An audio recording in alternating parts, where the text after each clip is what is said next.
CM Chandrababu ప్రజలను మోసం చేశారని ఏపీసీసీ చీఫ్ వైఎస్ షర్మిల అన్నారు. సూపర్ 6 అంటూ ఊదరగొట్టారు. అధికారం ఇస్తే అమలు చేస్తా అని నమ్మించారని తెలిపారు. బాబు ఏడాది పాలన అంతా మళ్లీ 3D గ్రాఫిక్స్ అని విమర్శించారు. ఏడాది గడిచినా ఇచ్చిన హామీలు ఎందుకు అమలు చేయలేదో చెప్పాలని ప్రశ్నించారు. కరెంటు ఛార్జీలు 2 సార్లు పెంచి 17,000 కోట్ల భారం వేశారని మండిపడ్డారు. వాగ్దానాలు నిలబెట్టుకునే ఉద్దేశం ఉందా అని ప్రశ్నించారు వైఎస్ షర్మిల.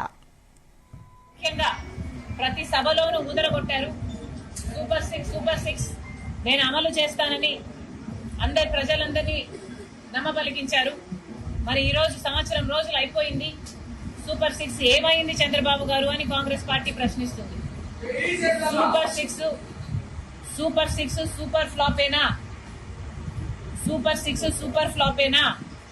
చంద్రబాబు గారు సమాధానం చెప్పాల్సిన అవసరం ఉంది. సంవత్సరం రోజులు అయిపోయింది. మీరు వాగ్దానాలు చేశారు.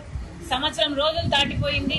అంటే మీకు ఈ వాగ్దానాలు నిలబెట్టుకునే ఉద్దేశం ఉందా లేదా?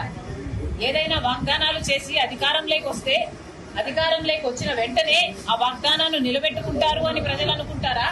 లేకపోతే ఇలా కాలయాపన చేసుకుంటూ ఆఖరి సంవత్సరంలోనో లేకపోతే మళ్లీ ఎలక్షన్లకు పోకముందో మీరు వాగ్దానాలు నిలబెట్టుకునే ఉద్దేశం మీకేమైనా ఉందా? ప్రజలకు సమాధానం చెప్పాల్సిన అవసరం ఉంది. సూపర్ 6 లో భాగంగా చంద్రబాబు గారు మరి ముఖ్యంగా రైతులకి ప్రతి ఏడాది 20,000 రూపాయలు ప్రతి రైతుకి ఇస్తానన్నాడు. ఇప్పటికి 54 లక్షల రైతు కుటుంబాలు ఎదురు చూస్తూనే ఉన్నాయి. ఇంతవరకు రైతులకు ఇచ్చింది లేదు చంద్రబాబు గారు.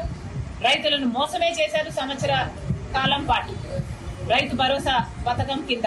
అంతేకాదు తల్లికి వందనం అనే పథకం ప్రతి బిడ్డకు 15,000 రూపాయలు ఇస్తానన్నాడు చంద్రబాబు గారు.